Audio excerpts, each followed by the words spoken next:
આપણો ફકરો જો આત્મસન્માન વાળો.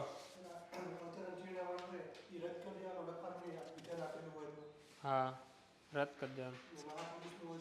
બધું રદ થઈ જાય. કાલે કહી દીધું છું. ધારો કે આપણે કાલે વાંચન તબક્કો પૂરો કરેલો, તો મેં તમને કીધું હતું, તમે જ્યારે શરૂઆતના તબક્કામાં હો, હજી શીખી રહ્યા હો, હજી તમારી મતલબ તમને ભલે આવડતું હોય, તમે મારી પાસે નિયમ પણ શીખી લીધા, તમને બેઝિક સંક્ષેપીકરણ કેમ થાય, શું થાય, એની બેઝિક સમજણ મળી ગઈ, નોટ્સ મળી ગઈ, પણ તેમ છતાં રિસ્ક નથી લેવાનું, બરાબર ને? શરૂઆતમાં ભલે 10 મિનિટ વધુ લાગે છે એ જ ને, બરાબર ને? પણ હું જે રીતની પેટર્ન કહું છું એ રીતની પેટર્નથી પ્રેક્ટિસ કરવાનો પ્રયત્ન કરવાનો છે સંક્ષેપીકરણનો, તો ઝડપથી માસ્ટરી આવશે. હા, થોડીક ગ્રીપ આવી જાય છે, થોડાક 5, 10, 7, 8 સંક્ષેપીકરણો તમે આ જ પેટર્નથી પ્રેક્ટિસ કરી લો છો ને હવે તમારા મગજને આદત પડી ગઈ છે, અને તમારું જે મેં ભણાવ્યું છે એનું 5, 7 વખત રિવિઝન થઈ જાય છે. પછી તમને છૂટ છે ડાયરેક્ટ ક્વેશ્ચન વાંચવાનો, સીધું જ, કોઈ 3 રીડિંગ કરવાની જરૂર નથી. ફર્સ્ટ રીડિંગની અંદર જ ઇમ્પોર્ટન્ટ શબ્દ છે, મહત્વપૂર્ણ શબ્દ છે, બધું આઈડેન્ટિફાઈ કરી લેવાનું. જે વસ્તુ રિજેક્ટ કરવાની છે રિજેક્ટ કરી દેવાની, જે વસ્તુ સિલેક્ટ કરવાની છે સિલેક્ટ કરી લેવાની. અતિ મહત્વના શબ્દોને બોક્સ બનાવી દેવાનું, ડબલ ઇન્વર્ટેડ, સિંગલ ઇન્વર્ટેડ કોમામાં આપ્યું એને વાદળ જેવું બનાવી દેવાનું. જે અલ્પવિરામ પદ્ધતિથી લેખકે લખીને આપ્યું હોય એને અંડરલાઇન કરીને એની બાજુમાં છગડીયો કૌંસ બનાવીને 100% લખી દેવાનું કે આનું તો મારે સંક્ષેપીકરણ કરવાનું જ છે. જ્યાં બી લેખકે પ્રથમ પુરુષમાં લખીને આપ્યું હોય કે મારું માનવું છે, હું જણાવું છું, બરોબર ને, એ બાબતને તે બોક્સ બનાવી દેવાની. કેમ? કારણ કે ત્યાં આપણે ત્રીજા પુરુષમાં લખવાનું છે, લેખકનું માનવું છે કે લેખક જણાવે છે કે નહીં. આ બધા નિયમોને એપ્લાય કરી દેવાના એક જ રીડિંગની અંદર. પણ અત્યારે એવું રિસ્ક નહીં લેવાનું. શરૂઆતમાં હજી શીખો છો, હજી સંક્ષેપીકરણની અંદર આગળ વધી રહ્યા છો, હજી તો તમે નિયમો જાણ્યા છે, પ્રોસેસ જાણી છે. એ પ્રોસેસને જાણી પછી હવે એનું પહેલાં તો રિવિઝન કરો. એકવાર રિવિઝનથી કંઈ નહીં થાય, 2-3 વાર રિવાઇઝ કરી નાખો તમારી રીતે, બરાબર ને? પછી 5-7 સંક્ષેપીકરણનું હું જે જણાવું છું એ મેથડથી પ્રેક્ટિસ કરો. એ મેથડથી પ્રેક્ટિસ થાય ને તમારી થોડી ગ્રીપ આવી જાય, તમને સંક્ષેપીકરણ વધારે ઇઝી લાગવા લાગે, પછી તમને છૂટ છે ડાયરેક્ટ સંક્ષેપીકરણ કરવાની. 10, 12, 15 મિનિટમાં કરવા માગો છો, 20 મિનિટમાં પતાવી દેવા માગો છો, પતાવી દેવાની. પણ અત્યારે શરૂઆતમાં સમય લઈ લેવાનો થોડો, બરોબર ને? ધારો કે કઈ રીતે કરવાનું, તમારું ધારો કે પેજ હોય તો એક બાજુ 25-30% સ્પેસ આજુબાજુ આમ લાઇનિંગ દોરી દેવાની. એક આ બાજુ ઉપર લખવાના અતિ મહત્વના શબ્દ જે આપણે શોધ્યા હોય. અતિ મહત્વના શબ્દ એટલે કેવા શબ્દો?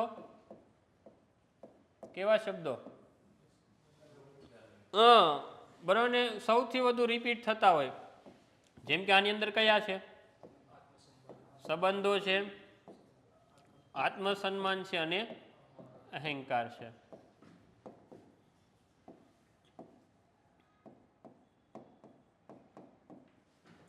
પછી આવે મહત્વના શબ્દો, જે આપણે થર્ડ રીડિંગમાં શોધીએ.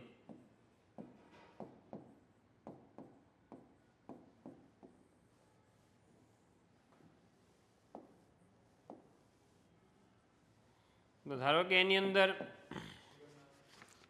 જીવન અંગ, ધારો કે હું બિનજરૂરી વસ્તુ વિભક્તિને કાઢી નાખું, જીવનના એક અંગ ને જીવન અંગ કહી દઉં, પરંતુ જેથી મારા શબ્દો બચે. બીજું મને લાગે છે પાતળી, ભેદરેખા.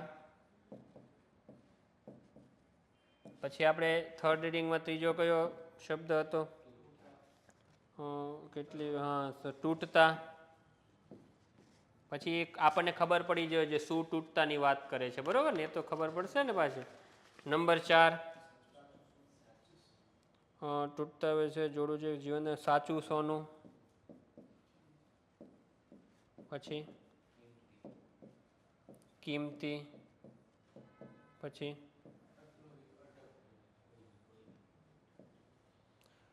જે કોઈ તૂટતા કોઈનું અટકતું. પછી ભરપાઈ.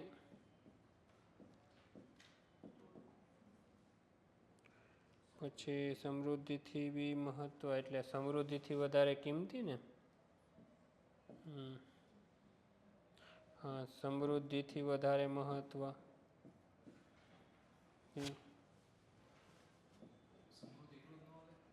હા, ચાલે.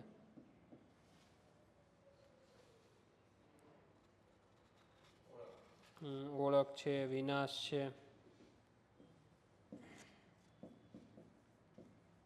પછી આપણને ખબર હોય શેના ઓળખની શેના વિનાશની વાત કરે. કેમ? કારણ કે આપણે ફકરો વાંચ્યો.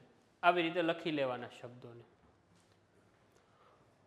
હવે જવાબ લખો ને, કાલે શીર્ષક બનાવવાનું એ તો મેં તમને કીધું હતું. પેજની મધ્યમાં શું બનાવવાનું? શીર્ષક. તો આગળની બાજુ આપણે શું લખીએ?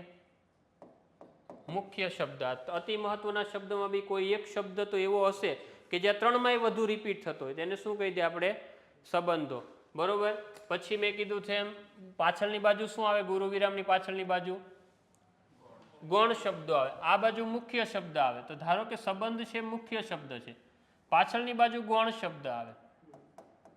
તો ગૌણ શબ્દ કયા છે? અહંકાર અને આત્મસન્માન. ધારો કે પણ મેં આપણે વાત કરી હતી કે જો આવી રીતે બેઠે બેઠું લખી દઈએ તો અધૂરું લાગે. શીર્ષક છે એવું લાગે જ નહીં. એટલે શીર્ષકને અધૂરું શીર્ષક છે એને પૂરું કરવા માટે, શીર્ષકને વાંચન યોગ્ય બનાવવા માટે પહેલું તમે ઉમેરી શકો વિભક્તિ. બરોબર ને? વિભક્તિ એટલે નો, ની, નું, ના, મા, માટે, અને આવું બધું થાય. બરોબર ને? તો અહંકાર અને આત્મસન્માન, એ પછી મેં ફકરો વાંચ્યો એટલે મને ખબર હોય વિભક્તિ કઈ રીતે ઉમેરવાની. તો એ વિભક્તિ કઈ રીતે ઉમેરવાની ને એ તમે ફકરો વાંચ્યો એટલે એઝ અ કેન્ડિડેટ તમને ખબર જ હોય એમાં મારે કઈ વિભક્તિ, એ તમે બનાવશો એટલે તમને ખબર પડી જશે. હમણાં એક આપીશ. અહંકાર અને આત્મસન્માન ની, અને મેં કીધું હતું નવા શબ્દો પણ ઉમેરી શકાય. હવે બહારથી બી ઉમેરો અથવા હોઈ શકે નવો શબ્દ ફકરાની અંદરનો જ કોઈ શબ્દ હોય. બરોબર ને? જેમ કે મને ભેદ રેખા માં, હવે તમે શીર્ષક બનાવ્યો. અથવા આગળની બાજુ મુખ્ય શબ્દ અને પાછળ શું આવે? કોઈ સંદેશ. જેમ કે આની અંદર એક બીજો સંદેશ છે. સંબંધો શું છે? હા, સાચું સોનું. બરોબર ને? સાચું સોનું અને સમૃદ્ધિથી વધુ મહત્વપૂર્ણ. બરોબર ને? એટલે આની અંદર જે લેખકે પેરેગ્રાફની અંદર જે સંદેશ આપેલો હોય પાછળની બાજુ એ સંદેશ એઝ ઇટ ઇઝ આવી જાય. બરોબર ને? સમજાય છે? જેમ કે આપણે કાલે પેલા કૃષ્ણ ભગવાન વાળી વાત કરી હતી, જેમાં આદર્શ અને માર્ગદર્શક બનાવવા જોઈએ એવું લેખક આપણને કહે છે. એનો મતલબ આપણને સંદેશ આપે છે, આપણને જણાવે છે કે યાર તમે ભગવાન શ્રી કૃષ્ણને આદર્શ અને માર્ગદર્શક બનાવો. તો એ સંદેશ લખી દેવાનો પાછળ. શ્રી કૃષ્ણ મુખ્ય શબ્દ થશે કારણ કે સૌથી વધુ રિપીટ થાય. અને મેં કાલે વાત કરી હતી કે મહાપુરુષનું નામ રદ કરી દેવાનું, પણ જે મહાપુરુષ ઉપર જ લખાણો હોય આખો ફકરો તો નામ રદ કરવાનું નહીં, તો લખવાનું તો શ્રી કૃષ્ણ. બરોબર ને? જીવનમાં આદર્શ અને માર્ગદર્શક, જીવનના આદર્શ અને માર્ગદર્શક સંદેશ જ લખી દેવાનો બેઠે બેઠો. પછી જવાબ લખવાની તમારે શરૂઆત કરવાની. હા, વાંધો નહીં. બરોબર ને? એ તમે કરી શકો છો.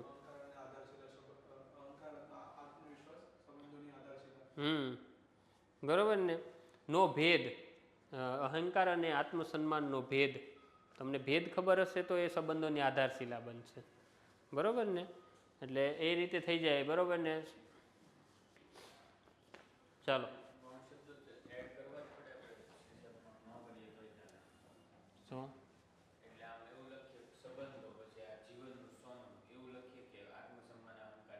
નહીં કરવા પડે, એના મુખ્ય વિચાર છે. બરોબર ને? કારણ કે ચાલી બધું જાય એવું નથી. એવું નહીં હોય કે પેપર ચેકર ખોટું પાડશે. આજ દિન સુધી કોઈનું ખોટું નથી પાડ્યું જીપીએસસીમાં. માર્ક થોડા ઘણા ફરક પડી જાય. હા, ઘણા લોકો શીર્ષક નથી લખતા પણ તોય માર્ક આપે છે. બરોબર ને? પણ એ બધું કેવું છે, માર્કિંગ જે તમારે 7, 7.5, 8 જોતા હોય, 6, 6.5 જોતા હોય એ ન મળે. તમને 3.5, 4, 4.5, 5ની રેન્જમાં આપણે માર્કિંગ આવી જતું હોય છે. બરોબર? એટલા માટે થઈને આ શું છે કે આવું એકદમ A to Z સચોટ લખશો તો આપણે શું છે મુખ્ય મૂળ વિચારને આપણે સ્ટ્રીક રહીએ છીએ, બીજું કશું જ નથી કરતા. બાકી શીર્ષક બનાવવા ખાતે તો ઘણી રીતે બની શકે છે. બરોબર ને? તમે આ મેં કીધી છે પેટર્નથી ન બનાવો અને તમને સમજાય છે પેટર્નથી બનાવો તોય ચાલે, શીર્ષક તો એ સાચું પાડશે. બરોબર ને? પણ એકદમ સચોટ મૂળ વિચાર સાથે પ્રાસંગિક હોય એવું આપણે લખવાનો પ્રયત્ન કરીએ છીએ, એટલે આપણે આ મેથડથી બનાવીએ છીએ.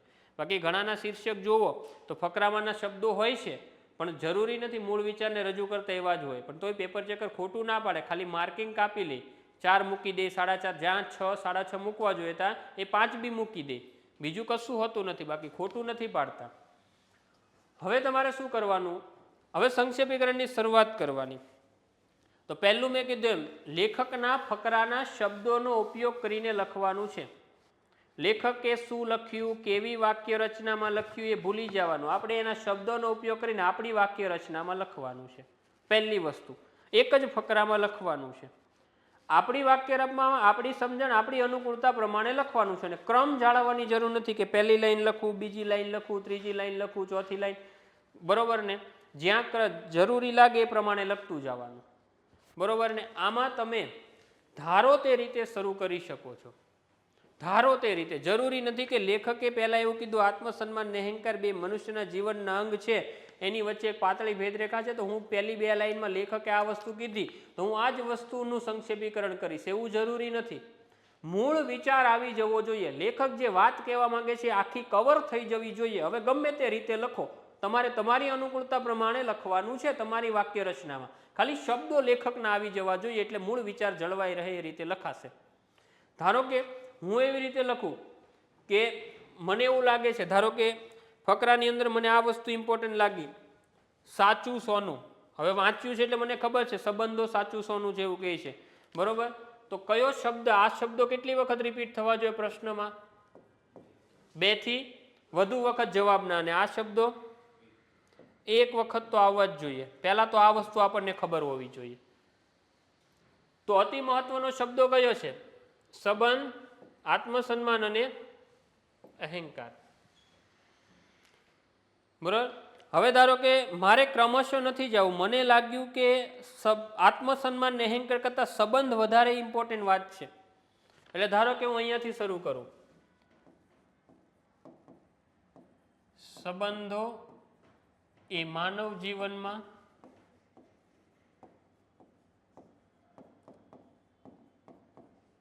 સાચું સોનું છે. સમજાય ગયું? જે લેખકે વાત કરી હતી મેં વચ્ચેથી શરૂઆત કરી. જો મને એ વાત વધારે અગત્યની લાગી. જરૂરી નથી કે લેખકે પહેલી વાત કરી છે હું પહેલી વાત જ અહીંયા લખું.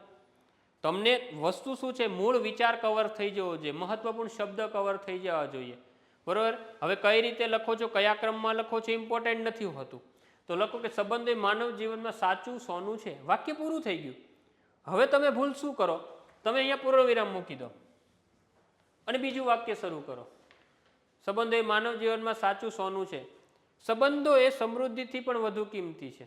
આવી રીતે લખો. નહીં, 2 વાક્ય વચ્ચે જો જરૂર જણાય ત્યાં પૂર્ણ વિરામ મૂકવાનો, એવું જરૂરી નથી એક વાક્ય પૂરું કરીને બીજું વાક્ય. પણ મહત્તમ પ્રયત્ન કરવાનો કે સંયોજકો આવે. સંબંધો એ માનવ જીવનમાં સાચું સોનું છે અને સમૃદ્ધિથી પણ વધુ કિંમતી છે.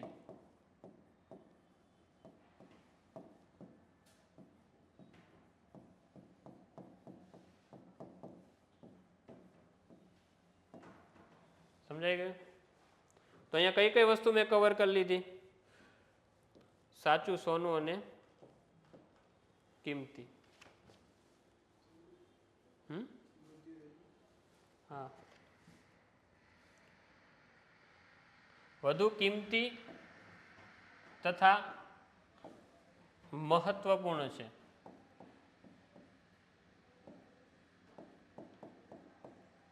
બરોબર? તો અહીંયા મેં કઈ વસ્તુ સમજાઈ ગયું? તો મેં આ 3 શબ્દોને આધારે મેં અહીંયાથી શરૂઆત કરી. હવે ધારો કે કઈ વસ્તુ લેવી હોય તો લઈ શકાય છે.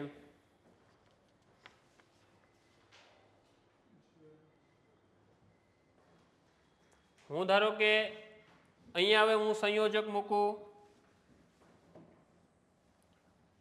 પરંતુ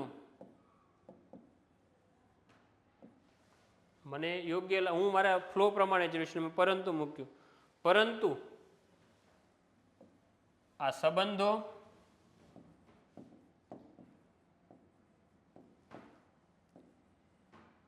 એ આત્મસન્માન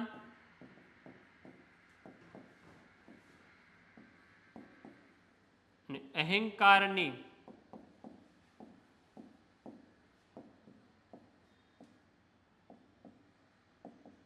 પાતળી ભેદરેખા સ્પષ્ટ ન હોવાથી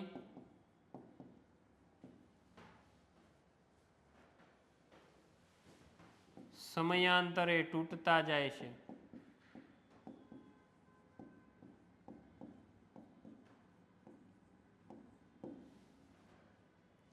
બરોબર. તો તમે જો મેં સંબંધોને બી ફરી વાર સ્માર્ટલી શું કરી દીધું, રિપીટ કરી દીધું. બરોબર ને. પછી મને હવે ન જણાણું, બરોબર, તમે કનેક્ટર નથી મૂક્યું. આત્મસન્માન અને અહંકાર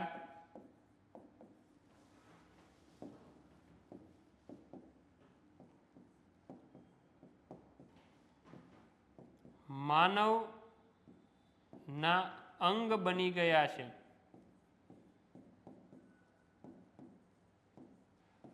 સમજાઈ ગયું? તમે આત્મસન્માન અને અહંકારને બી શું કરી દીધું, પાછું રિપીટ કરી દીધું.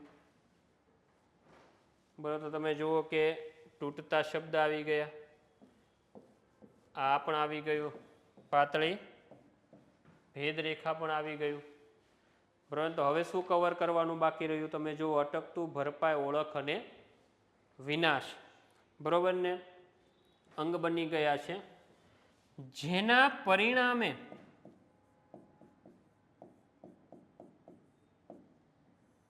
અહીંયા મેં પાછું કનેક્ટર મૂક્યું.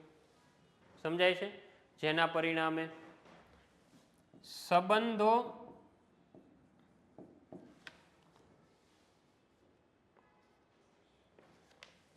નબળા બને છે.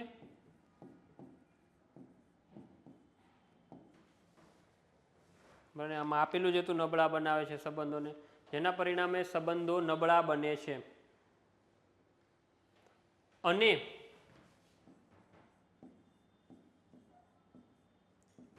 આ સંબંધો તૂટતા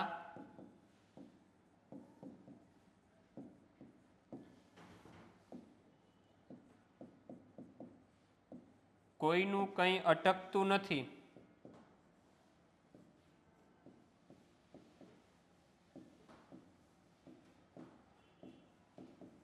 પરંતુ સંબંધોમાં જે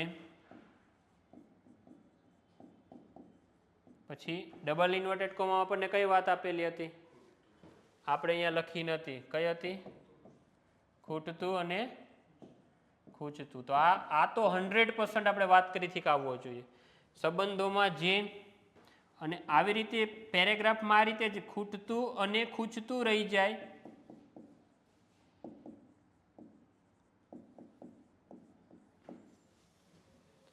બરાબર ને.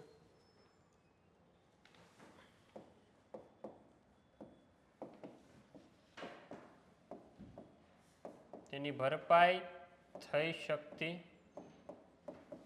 નથી. તેથી ફરી કનેક્ટર મૂકવાનો. કનેક્ટર સંયોજકોનો મેક્સિમમ યુઝ કરતો જવાનો છે. તેથી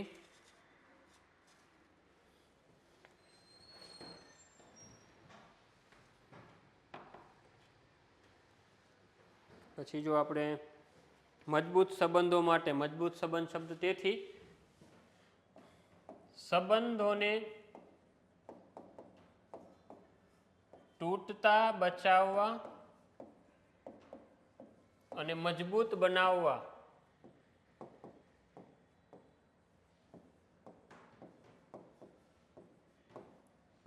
આત્મસન્માનની ઓળખ કરવી જોઈએ.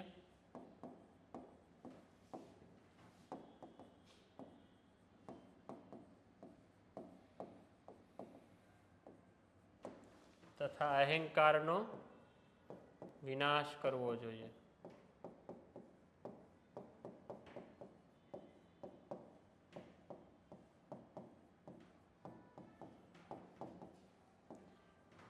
જો હવે તમે મારો જવાબ વાંચો અને ફકરો વાંચો, તમને ભેદ લાગે કઈ?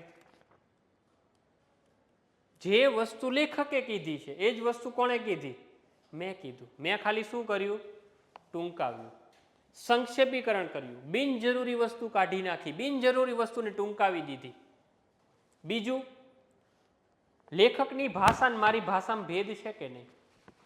લેખકની વાક્ય રચના અને મારી વાક્ય રચનામાં ફરક છે.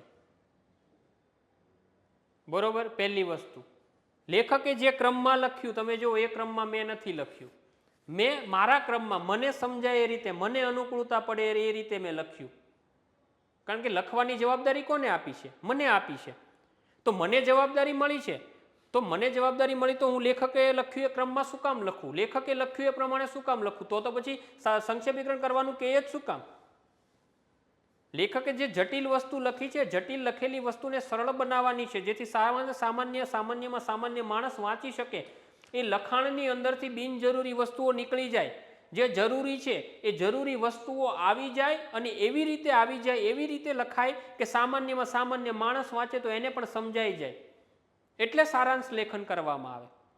અને એ સારાંશ લેખન તમે જુઓ કે લેખકનો જ મૂળ વિચાર છે. ક્યાંય પણ લેખકનું વાંચો અને મારું વાંચો પછી કહી દો કે લેખકે કીધું એવું એનાથી મેં વિપરીત વાત કરી હોય. નહીં, લેખકે જે વાત કરી છે એ જ વાત મેં અહીંયા કરી છે, પણ મેં ટૂંકી જ રીતે કરી છે, ઓછા શબ્દોમાં કરી છે, બિનજરૂરી વાતો નથી કરી, અહીંયા ટુ ધ પોઈન્ટ વાત કરી છે. એ જ વસ્તુ છે સારાંશ લેખન. એટલે અહીંયા બિનજરૂરી બાબતો નીકળી જાય છે. લેખકની જે જટિલતા ભરેલી સાહિત્યિક ભાષા છે નીકળી જાય છે. લેખકને શું, એ તો વિચારતા હોય ને વિચારતા વિચારતા લખે, જે વિચાર આવે છે લખે છે, એમાં ક્રમ ન હોય. અહીંયા આપણે યોગ્ય ક્રમમાં ગોઠવીને લખ્યું છે વાસ્તવમાં જોવો ને તો. એટલા માટે કહેવાય છે કે સંક્ષેપીકરણ કરતી વખતે તમારે લેખકે જે ક્રમમાં લખ્યું છે એ ક્રમમાં સંક્ષેપીકરણ નથી કરવાનું કે ભાઈ લેખકે પહેલી 2 લાઈન લખી તો 2 લાઈનનું સંક્ષેપીકરણ, પછી 2 લાઈન લખી તો એનું કરું, પછી 5 લાઈન લખી તો એનું કરું. નહીં, તમારે એ કોઈ વસ્તુ પર ધ્યાન નથી દેવાનું. તમારે ફર્સ્ટ રીડિંગ ને થર્ડ રીડિંગમાં જે શબ્દ શોધ્યા છે એ શબ્દનો ઉપયોગ કરીને તમારે તમારી સમજણ અને અનુકૂળતા પ્રમાણે લખવાનું છે, ટુ ધ પોઈન્ટ, બિનજરૂરી વાસ્તવને રદ કરીને. અને જે નિયમો છે એ લેખનના નિયમોને ધ્યાનમાં રાખીને લખવાનું છે. એટલા માટે કહું છું કે સંક્ષેપીકરણના બને એટલા નિયમોનું મેક્સિમમ રિવિઝન કરો અને આ પેટર્નથી 4 કે 5 પેરેગ્રાફોનું પહેલા ઇઝી પેરેગ્રાફોની પ્રેક્ટિસ કરો, પછી થોડા એડવાન્સમાં જાઓ, બરોબર ને? તો તમને વધારે મજા આવશે, વધુ સમજાશે, વધુ સારું આવડશે.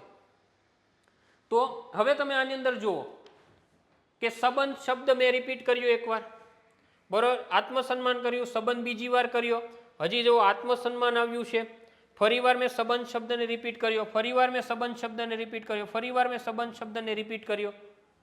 ખૂટતું ને ખૂંચતું ડબલ ઇન્વર્ટેડ કોમા હતું મેં કવર કરી લીધું. એ સિવાયના જેટલા શબ્દો હતો એકવાર તો આવી જ ગયા છે. પછી તમે જુઓ કે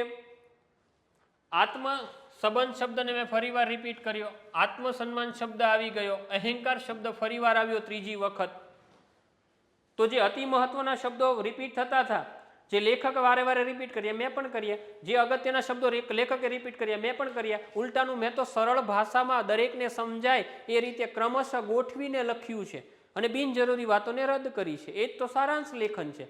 હવે અહીંયા જુઓ તમે, કનેક્ટર હશે, અને કિંમતી છે, તથા, પરંતુ, અને અહંકારની પાતળી ફેરસ્વન છે, સમય તૂટતા જાય છે, આત્મસન્માન અહંકાર. જો અહીંયા મને જરૂરી ન લાગ્યું તો મેં ન મૂક્યું. હા, જેના પરિણામે, બરોબર ને, જે અનુસાર, તદ ઉપરાંત, તેવી રીતે, આ બધું સંયોજક જ કહેવાય. પણ એ લખતા લખતા તમને યાદ આવશે, બરોબર ને? અને અટકતું નથી, પરંતુ, બરોબર, જે ખૂટતું અને ખૂંચતું રહી જાય છે તેની ભરપાઈ થઈ શકતી નથી. તેથી સંબંધોને તૂટતા બચાવવા અને મજબૂત બનાવવા આત્મસન્માનની ઓળખ કરવી જોઈએ તથા અહંકારનો વિનાશ કરવો જોઈએ. તમે જો મેં બધે શું યુઝ કર્યા છે? મેક્સિમમ સંયોજકોનો યુઝ કર્યો. તો આવી રીતે તમારે લખતા લખતા એક વાક્ય પૂરું થયું પછી બીજું વાક્ય લખો. તો એ તો શું છે, એવી રીતે તો લેખકે લખ્યું છે. જો એવી રીતે જ લખવાનું થાય તો તમને સંક્ષેપીકરણ કરવાનું, સારાંશ લેખન કરવાનું કે જ શું કામ ને? તમારે જેટલું બને એટલું સચોટ રીતે ટુ ધ પોઈન્ટ સરળ ભાષામાં લખાય એ તમારો ઉદ્દેશ હોય, એટલે સારાંશ લેખન કરાવવામાં આવે છે. આ વસ્તુનું તમારે ધ્યાન આપવાનું છે. તો અહીંયા બને એટલા સંયોજકો વાપરવાનો પ્રયત્ન કરવાનો બે વાક્યોની વચ્ચે, તો વધારે જીવંત બનશે, વધારે વાસ્તવિક બનશે, વધારે વાંચન યોગ્ય બનશે, એમાં ફ્લો વધારે મેન્ટેન હશે અને ઝડપથી વાંચવામાં મજા આવશે. પેપર ચેક કરનાર વ્યક્તિ અટકશે નહીં, અને અટકશે નહીં તો એ ઝડપથી શું વિચારવા પર મજબૂર નહીં થાય. ક્યાંક નાની મોટી તમારાથી એવું નથી હોતું કે આમ આપણાથી ભૂલ ન થાય. માણસ છીએ આપણે, એટલા બધા પરફેક્ટ ન હોય. આપણાથી અહીંયા લખીનમાં નાની મોટી ભૂલો થતી જ હોય છે, પણ એ નગણ્ય બની જશે, બરોબર ને, ઢંકાઈ જશે, બરોબર ને. એટલે બને એટલું જીવંત બનાવવાનો પ્રયત્ન કરવાનો. આપણે એક વાક્ય પત્યું પૂર્ણ વિરામ, બીજું વાક્ય પૂર્ણ વિરામ, ત્રીજું વાક્ય, ચોથું વાક્ય, એવી રીતે નથી લખવાનું. આપણે બે વાક્યોને મિશ્ર બનાવતા જવાના, સંકુલ વાક્યોમાં લખવાનું, મિશ્ર વાક્યમાં લખવાનું, સંયોજકોનો ઉપયોગ કરીને બે વાક્યોને જોડતા જવાના છે. આ પદ્ધતિથી આપણે લખવાનું છે. બરોબર. એટલે જુઓ અહીંયા તમે જુઓ શબ્દો લેખકના છે, મૂળ વિચાર લેખકનો છે, બધી જ વસ્તુ લેખકની છે, પણ લેખકની બિનજરૂરી વાતો નીકળી જાય. બીજું, લેખકની લખવાની શૈલી ને મારી લખવાની શૈલી અલગ છે.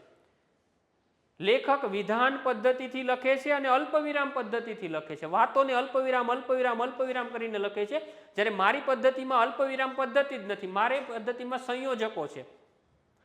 લેખક ક્યાંય સંયોજક પદ્ધતિથી નથી લખતા. લેખક ક્યાંય સંયોજકોનો ઉપયોગ કરીને નહીં લખે. એ વાક્ય લખશે પૂર્ણવિરામ, બીજું વાક્ય પૂર્ણવિરામ, ત્રીજું વાક્ય પૂર્ણવિરામ, ચોથું વાક્ય પૂર્ણવિરામ. મારા પેલામાં બરોબર ને ક્યાંય પૂર્ણવિરામ જેવું ઓછું આવશે, મોટા ભાગે સંયોજકોનો ઉપયોગ કરીને. પહેલું વાક્ય સંયોજક, બીજું વાક્ય સંયોજક, ત્રીજું વાક્ય સંયોજક, ચોથું વાક્ય સંયોજક. મારીને લેખકની લખવાની લેખન પદ્ધતિ, ભાષા શૈલી અલગ છે, વાક્ય રચના અલગ છે. બીજું, લેખકે જે ક્રમમાં લખ્યું છે એ લેખકનો ક્રમ અને મારો ક્રમ બંને અલગ છે. અમારા બંનેના મૂળ વિચારો એક છે, વિચાર એક છે, શબ્દો એક છે, અમારી ખાલી લખવાની પદ્ધતિ ને ક્રમ અલગ છે. ઓકે.